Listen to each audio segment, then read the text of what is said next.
สบายดีแล้วก็สวัสดีหมดทุกคนคลิปนี้สน้อยก็จะพาเลาะจักน้อยหนึ่งเนาะบ่หลายนะทุกคนเลาะเบิ่งวิถีชีวิตวัฒนธรรมบ้านเฮาเนาะการดำรงชีวิตของบ้านสน้อยเนาะทุกคนตอนนี้สน้อยอยู่ข้างตึกพาสั้นเลยทุกคนสังเกตเห็นมอเตอร์ไซค์ป่ะแมงกะไซหรือว่ารถจักรเนาะรถจักรบ้านสน้อยมาห้างต่างๆหรือว่าตลาดหรือว่าแหล่งท่องเที่ยวต่างๆเนาะก็ต้องได้มีหม่องฝากแล้วทุกคนหม่องฝากก็คือหม่องเสียตังค์เนาะเฮาเสียตังค่าฝากเนาะถ้าบ่ฝากแล้วก็บ่มีบ่อนจอดหรือว่าบ่ให้จอดเนาะเอาไปจอดทั่วทิพย์ทั่วแดนก็บ่ได้จอดข้างๆแถวบริเวณนั่นก็บ่ได้เพราะว่าเพิ่นเป็นจุดให้จอดก็คือให้ฝากอย่างเดียวนะทุกคนบ่ว่าจะเป็นตลาดหรือว่าแหล่งท่องเที่ยว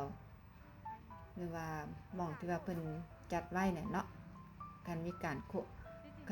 คบงานบ่เพิ่นเอิ้นมีการจัดเวทีอีหยังเพิ่นก็จะมีบ่อนให้ฝากรถจักรหรือว่าฝากรถใหญ่เนาะ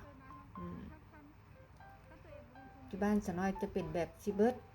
บ่ฝากบ่ได้บ่มีบ่อนจอดแล้วก็มันจะหายเนาะทุกคนที่บ้านเมืองสะน้อยจะเป็นแบบสิเบิดที่บ่อนใดมีแน่เนาะบ้านเมืองใดมีคือสะน้อยบ่บ้านสะน้อยเป็นแบบที่ใดต้องได้ฝากเด้อทุกคน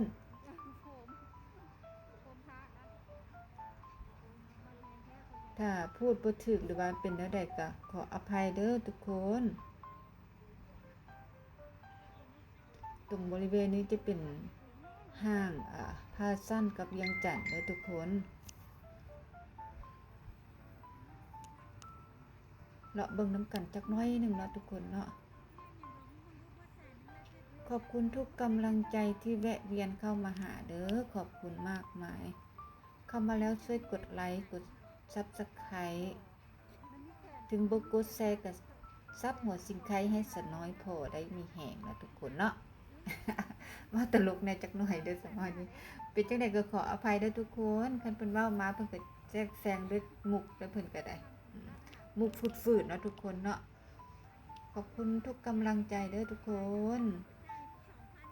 กดไลค์กด Subscribe ให้สะน้อยเพื่อเป็นกำลังใจให้ทำคลิปต่อไปเด้อจ้าขอบคุณมากมาย